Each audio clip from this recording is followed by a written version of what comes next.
Удары по Киеву и Украине, масштабный обстрел по приказу Москвы, цирконы на столицу из Крыма. Зеленский призвал Путина остановиться и сдаться. Заявление о смене власти Банковая прогнозирует переворот. Масштабные протесты в Киеве, столкновения с силовиками, полиция пошла на разгон. Иран и США завершили войну. Заявление о капитуляции и мире на Ближнем Востоке. Требования США и заявление о давлении на Банковую, а также захвате Крыма. Путин пригласил Зеленского на переговоры. Украина начинает войну за президента, ставки на саммит G7 и масштабный антиглобалистский протест перед прилетом ключевых фигур. Об этом и не только. Досмотрите. Друзья, всем привет! Это «Время прятков». Коротко, четко и по делу о том, о чем говорят в мире. 15 июня на календаре. Спасибо, что ищете и находите выпуски вручную. Спасибо, что смотрите, имея подписку на канал. Также хочу сказать огромное спасибо всем зрителям, которые умеют и слушать, и слышать. А те, кто этого не умеет, напомню, что вы смотрите не классический телевизор, а YouTube, где есть функция перемотки. Если вы что-то не поняли, вы можете перемотать видео, пересмотреть и после не писать своих иногда очень странных и глупых комментариев. Я начинаю. И начну с масштабного столкновения в Киеве. В центре внимания Троещина. Вечером 15 июня там произошли стычки с полицией и ТЦК. Как сообщают украинские медиа, причина в так называемой бусификации, то есть мобилизации одного из жителей украинской столицы. Именно после этого и вспыхнули столкновения, которые стали началом протеста. На место были стянуты силовики, свидетели утверждают, что произошли задержания. Полиция, опять же, как утверждают местные паблики, применила слезоточивый газ для разгона недовольных. Десятки видеороликов попали в сеть. Переговоры Трампа с Путиным и Зеленским, а также отдельное письмо-послание из Кремля в Вашингтон. Киев и Москва заявляют о неанонсированном и уже состоявшемся диалоге с американской стороной. Но все на фоне дня рождения Трампа, которому накануне исполнилось 80. Первым о переговорах заявила Банковая. Там уверяют, что в ходе беседы обсудили войну, перспективы мирного урегулирования и позиции международных партнеров. По словам Зеленского, ключевой темой стала возможность достижения достойного мира при поддержке США и союзников Украины. Зеленский также сообщил, что договорился с Трампом о личной встрече в ближайшие дни на полях мероприятий G7, а также уверяет, что американский президент дал понять, война началась с захвата Крыма. Это была цитата, послушайте. У нас одно общее пожелание президенту Трампу, у всех украинцев, чтобы наконец удалось достичь мира, чтобы мы смогли добиться этого успеха вместе с Америкой, вместе со всеми нашими партнерами. Это самое главное, чего мы все хотим. Абсолютно правильными были сегодняшние слова президента Трампа, в частности о нашем Крыме. Именно с захвата Крыма Россией все началось. И если бы тогда было сильное лидерство, то всей этой войны просто не было бы. Путин также поговорил с Трампом о войне. Разговор продлился 55 минут. Помимо Ближнего Востока и поздравлений, на повестке была ситуация в Украине. Кремль заявляет, что это уже 13-й разговор с момента возвращения Трампа в Белый дом. И американский президент, по информации Кремля, призвал остановить боевые действия, а также готов давить на Банковую и Брюссель. Кроме того, Путин пригласил Зеленского на переговоры, уверяет Ушаков, в Москву, как и прежде. Послушайте. Что касается украинского конфликта, то Дональд Трамп вновь акцентировал необходимость прекращения военных действий. Он заявил, что готов воздействовать и на европейских партнеров, и на Киев, в том числе в ходе предстоящих контактов на саммите «семерки». Если же глава киевского режима будет в очередной раз делать заходы насчет возможных встреч с российским лидером, то, как говорилось ранее, хочет встречи, пусть приезжает в Москву. Ушаков также уверяет, в Москву вновь едут Уитков и Кушнер, которые пока ни разу не приезжали в Киев, даже несмотря на приглашение. Помимо этого, Кремль заявляет и опубликовал небольшое письмо Путина Трампу, в котором помимо поздравлений говорится следующее, цитирую. «Уверен, совместными усилиями мы могли бы действительно придать российско-американским отношениям новое качество, а также многое сделать для обеспечения безопасности и стабильности на мировой арене». Зеленский призывает Путина остановиться и сдаться. Он уверяет, его рейтинги падают, а события июня, июля и августа еще изменят ситуацию в России. Об этом говорится в двух последних заявлениях Зеленского, но какие именно события ждут РФ этим летом, он не уточнил. При этом он дважды накануне акцентировал внимание на рейтингах Путина. Зеленский опубликовал документы, как уверяет, данные о внутренней ситуации и поддержке Путина среди россиян, а также партий внутри РФ. Согласно материалам, которые подают Путину и которые, как уверяет Банковая, попали в руки украинской разведки, для российских властей перед выборами в Госдуму 2026 года рейтинги Путина и партии «Единая Россия» продолжают снижаться.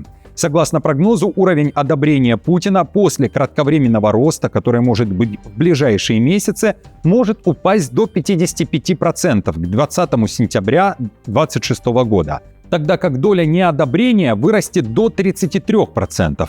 Поддержка «Единой России», которая в конце 2025 года достигала 34-35%, по оценкам авторов доклада, снизится до 22% ко дню голосования. Одновременно ожидается рост рейтингов партии «Новые люди» до 17% и КПРФ до 14%, что заметно сокращает разрыв между партией власти и ее конкурентами. Кроме того, около 31% избирателей остаются неопределившимися, либо готовы поддержать другие политические силы. В документе также прогнозируется рост протестных настроений. Доля граждан, считающих возможными протесты в своих населенных пунктах, может увеличиться до 21%, а выхода на стабилизацию рейтингов власти до выборов авторы не ожидают. Зеленский заявил, что Путин сделал неправильный выбор, когда отказался от предложений Украины и считает, что в России может произойти смена власти. Послушайте. Сама внутренняя ситуация в России должна подталкивать к противоположному выводу, к необходимости мира. Украина предлагает договариваться о достойном мире. Очевидно, что нынешние тенденции не меняются, и со временем это может привести к тому, что договариваться придется уже с кем-то другим в России, с тем, кто не будет игнорировать реальность. Москва ответила Киеву ударами. Уже в ночь на 15 июня по всей Украине была объявлена воздушная тревога. Сообщение о пуске дронов с 5 направлений. Первые удары крылатыми ракетами. Баллистикой также полетели цирконы из Крыма, а после и взлет 7 бортов стратегической авиации и снова удар. В центре внимания снова Киев. После первых прилетов в части города начались проблемы с электроэнергией. Гремело в Днепре, Харькове и других городах. Заявления о первых пожарах и пострадавших. Киевские власти заявили о прилетах в 16 локациях, в том числе по жилой застройке, многоквартирных домах, а также жутком пожаре на территории Киево-Печерской лавры. Такого масштаба не было за все время войны. Кадры с территории одного из древнейших православных монастырей Киевской Руси, который охвачен огнем, уже появились в сети. Главная святыня для миллиона верующих, входящая в список объектов всемирного наследия ЮНЕСКО, получила тяжелые повреждения после начала атаки, в частности Успенский собор. Основной удар по столице наносился большим количеством баллистики. Украина начинает войну за президента, и речь не о Зеленском, а о завоевании внимания Трампа. Об этом пишет издание «Политика». Уже 15 июня во Франции стартует саммит G7. Именно там Украина и Европа открывают новую кампанию – борьбу за внимание американского президента.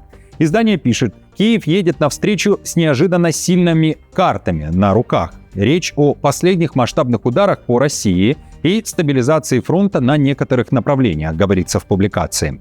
На этом фоне Зеленский и его союзники готовят для Трампа 3 ключевые просьбы. Теперь Зеленский хочет убедить президента США дать добро на производство ракет «Патриот» в Украине, усилить поставки ПВО и не сворачивать американскую поддержку. Параллельно европейцы попытаются продать Белому дому идею масштабного сотрудничества с украинской индустрией дронов. Главная цель Киева и ЕС – не дать Трампу окончательно переключиться на Ближний Восток и сохранить Украину в списке его политических приоритетов. Цитирую. Саммит в Вивиане станет лишь первым этапом в череде важных дипломатических мероприятий этим летом. Вскоре после G7 Польша и Украина совместно проведут в Гданьске конференцию по восстановлению Украины. Затем состоится ключевой саммит НАТО в Анкаре, где вопросы поддержки Украины и оборонных расходов займут центральное место. После этого Макрон созовет встречу так называемой коалиции желающих стран, которые обязались предоставить войска и иную поддержку после окончания войны.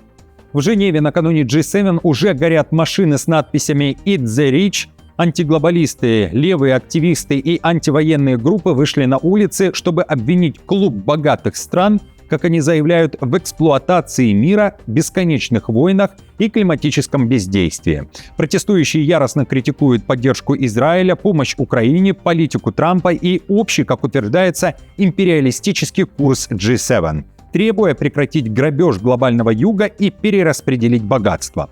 Пока в тихом французском Эвиане лидеры 7 держав будут обсуждать будущее мира, в соседней Женеве кипит настоящий бунт против элиты. Именно поэтому Швейцария вывела на улицы 4000 солдат, а Франция 8000 силовиков.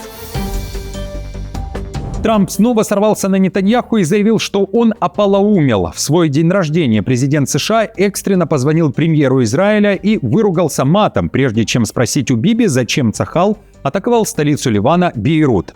В комментарии Fox News Трамп заявил, что потребовал от Нетаньяху прекратить огонь. Также глава Белого дома намерен обратиться к Ирану и попросить его отказаться от ответных ракетных ударов по Израилю.